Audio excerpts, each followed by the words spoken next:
Hey guys, Daniel here, how you all doing? Back with another episode of the Borussia Dortmund save. And we've got a lot of people back from like low fitness because there's an international break going on. As you can see, we've got like no games scheduled.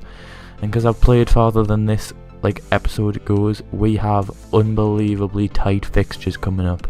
We have the game ends just before my game against Malaga, and then after the game against Malaga we have a day break and then another game. And as you can see, we don't have much time in, like, look at that. We have that game, the Malaga, like that game, a day break, the Malaga game, a day break, and then another game.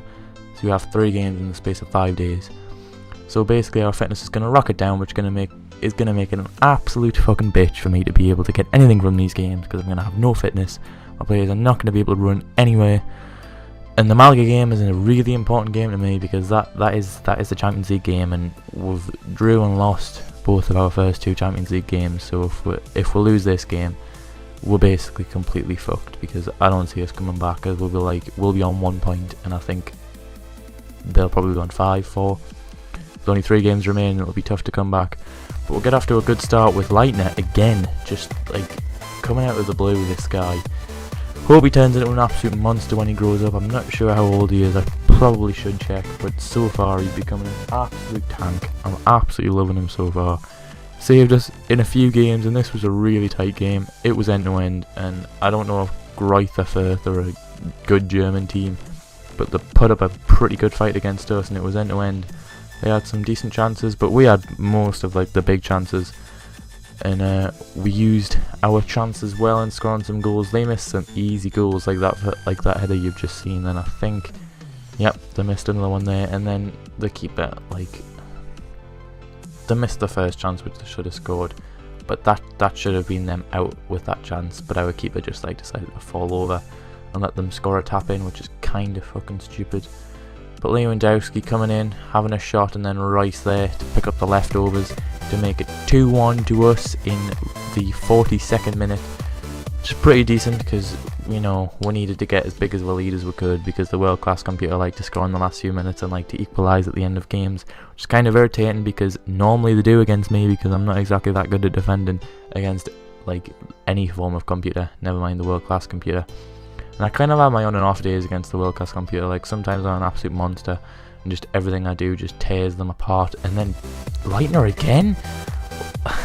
Don't know where he's coming out with these, but sometimes I just tear them apart. Like now, we're just running riot. I mean, Rice scored in the 42nd minute, and then straight from kick-off, Leitner just took the ball and P-rolled one into the bottom left-hand corner past the helpless keeper. And then some other times they just like literally pick me up and like throw me off the walls, and they're just like slamming me through windows and hitting me off the end of closets, and sometimes they literally just tear me a new anus. But hopefully we can like show these how we're a top-notch team, and hopefully we can just keep up this 3-1 lead. Leitner running down the wing does absolutely brilliantly to turn that defender, and Lewandowski just hasn't performed so far this season. Probably should have scored there even on his weak foot. Maybe should have gave him to take a touch, but you know, first time shot, weak foot, he probably should be trying to put that one in one of the corners. Really poorly done. Might have to consider putting him on the bench for a while. You know, punishment, capital punishment, that's how I like to run my football coach team thing. I don't know. He is Polish. That was extremely racist, and for that I apologise. But we've got a comfortable lead so far, 3-1 against SGF, which I think is like Greuther Fürth. They've got right German names. It's so hard to like the one bad thing about this series is I don't know if any teams are good. Like, I don't know which team's good and which team's bad. Like, if I was playing as like Arsenal, I'd be like, oh, Wigan, gotta beat them. And if I get beat by them, it's like disappointing. But with the German league, I don't know who's good and I don't know who's bad, so I don't know whether I should be beating them or not. But they probably should have scored there. Don't know if that must have been his weak foot, because normally they only ever put it straight at the keeper when they're on the weak foot. So he must have been on his weak foot there. But they do get a corner for that. Prib takes their corner.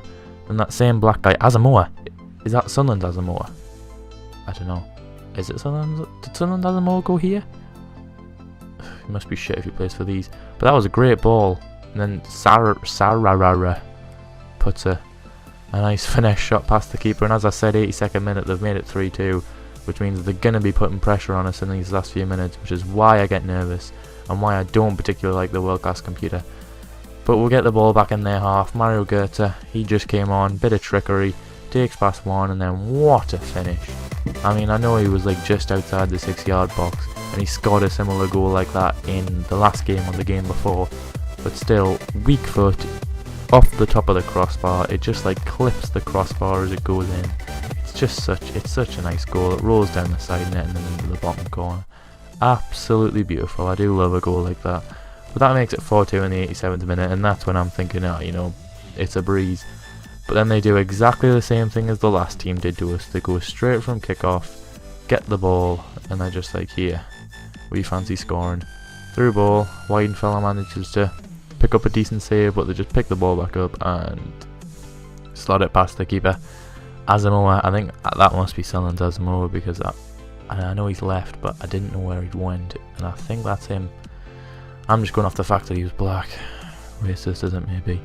But they actually nearly equalised there with a volley in the 6-yard box. Don't know why anyone wasn't marking him and why he was allowed to have that volley in the 6-yard box. But, you know, shit happens, I guess, and he managed to pull it off. But that is something that I will be strictly clamping them down for. And this is actually the end of the episode. It's going to end in like a few minutes or something after this little bit's come. And the only reason the episode is ended now is because like I haven't had time to record much more. I've recorded more now, but I haven't had time to add it in. And I just thought I'd throw in some more detailed highlights, make it a more interesting game. And the episode had turned out to be 6 minutes, so even though it was only one game, we kind of wanted to add in all the congested fixtures like together, like the Malaga game and the Frankfurt game. So that's going to be the end of the episode. I hope everyone has enjoyed this episode, and I will most certainly see you all on the light side.